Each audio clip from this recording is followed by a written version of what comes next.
Hi friends, మీకు ఈ video నచ్చితే లైక్ చేయండి, సబ్స్క్రైబ్ చేయండి.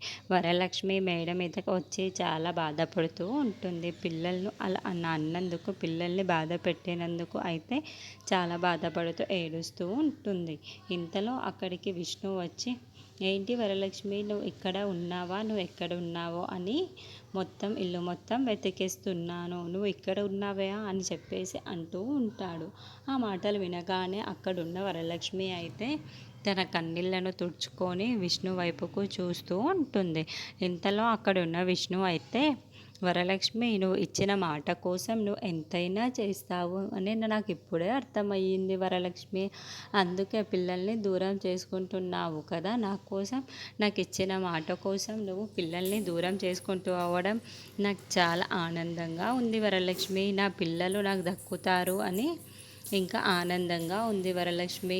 నువ్వు చేసిన త్యాగమునికి నేను ఎంత చేసినా సరే చాలా తక్కువే వరలక్ష్మి అని చెప్పేసి చాలా వెటకారంగా మాట్లాడుతూ ఉంటాడు. ఆ మాటలు వినగానే అక్కడున్న వరలక్ష్మి అయితే చాలా బాధపడుతూ ఉంటుంది. ఇంతలో అక్కడున్న విష్ణు అయితే, ఈసారి పిల్లలు మాత్రం నాతోని వచ్చేయడం ఖాయం, నాతో ఉండడం ఖాయం. ఇక నీ దగ్గర నుండి అసహించుకుంటాడు వరలక్ష్మి.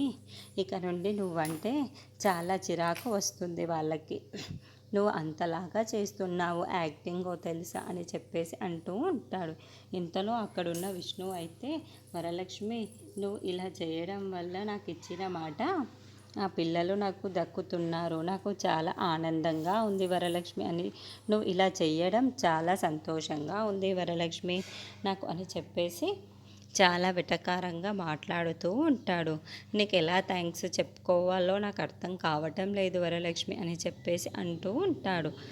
ఆ మాటలు వినగానే అక్కడున్న వరలక్ష్మికి అయితే చాలా కోపం వచ్చేసి, విష్ణు గారు అని చెప్పేసి తన కాలర్ని పట్టుకుంటూ ఉంటుంది. అది చూడగానే అక్కడున్న విష్ణు అయితే ఒక్కసారిగా షాక్ అయిపోయి వరలక్ష్మి వైపుకు చూస్తూ ఉండిపోతాడు.